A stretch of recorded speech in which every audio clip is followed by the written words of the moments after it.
జై శ్రీరామ్ అండి. ఇప్పుడు మనం భగవద్గీత 9వ అధ్యాయం రాజవిద్య రాజగుహ్య యోగంలోని 34వ శ్లోకాన్ని, అంటే ఈ అధ్యాయంలో చివరి శ్లోకాన్ని నేర్చుకుంటున్నాం. ఈ శ్లోకాన్ని చిన్న చిన్న పదాలుగా చేసి నేను 2 సార్లు చెప్తానండి. మొదటిసారి మీరు విని రెండోసారి నాతో పాటు చెప్పండి. మన్మనా మన్మనా భవ భవ మద్భక్తః మద్భక్తః మద్యాజీ మద్యాజీ మాం మాం నమస్కురు నమస్కురు మామే వైష్యసి మామే వైష్యసి యుక్త్వైవం యుక్త్వైవం ఆత్మానం ఆత్మానం మత్పరాయణః మత్పరాయణః. ఇక్కడ పదాలుగా విడదీసినప్పుడు మాం ఏవ ఏష్యసి, మాం ఏవ ఏష్యసి కలిపితే మామే వైష్యసి మామే వైష్యసి అవుతుంది.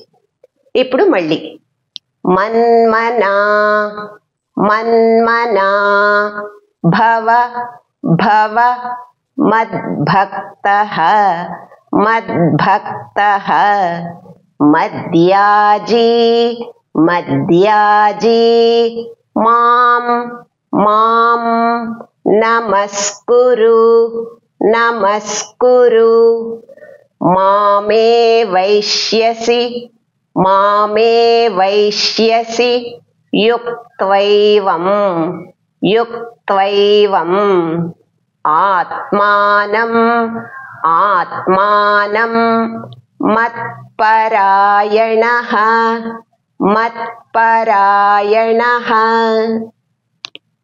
ఇప్పుడు ఈ శ్లోకాన్ని ఒక్కొక్క లైను నేను 2 సార్లు చెప్తానండి. ఇది కూడా మొదటిసారి మీరు విని రెండోసారి నాతో పాటు చెప్పండి.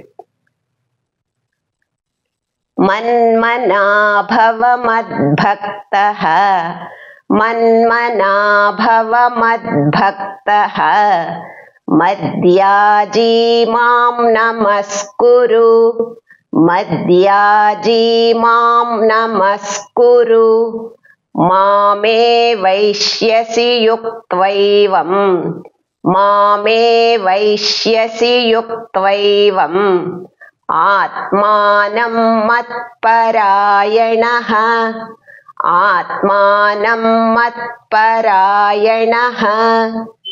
ఇప్పుడు మళ్ళీ మన్మనా భవ మద్భక్తః మన్మనా భవ మద్భక్తః మద్యాజీ మాం నమస్కురు మద్యాజీ మాం నమస్కురు మామే వైష్యసి యుక్త్వైవం మామే వైష్యసి యుక్త్వైవం ఆత్మానం మత్పరాయణః ఆత్మానం మత్పరాయణః. ఇప్పుడు ఈ శ్లోకాన్ని నేను 3 సార్లు చెప్తానండి. మీరు కూడా నాతో పాటు చెప్పండి. మన్మనా భవ మద్భక్తః మద్యాజీ మాం నమస్కురు మామే వైష్యసి యుక్త్వైవం ఆత్మానం మత్పరాయణః మన్మనా భవ మద్భక్తః మద్యాజీ మాం నమస్కురు మామే వైష్యసి యుక్త్వైవం ఆత్మానం మత్పరాయణః మన్మనా భవ మద్భక్తః మద్యాజీ మాం నమస్కురు మామే వైష్యసి యుక్త్వైవం ఆత్మానం మత్పరాయణః.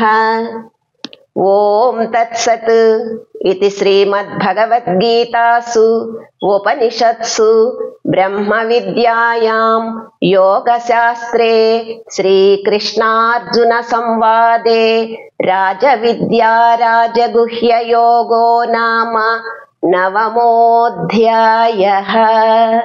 हरिः ओम्। श्रीगुरुभ्यो नमः। हरिः ओम्। हरे राम राम राम हरे हरे, हरे कृष्णा कृष्ण कृष्ण हरे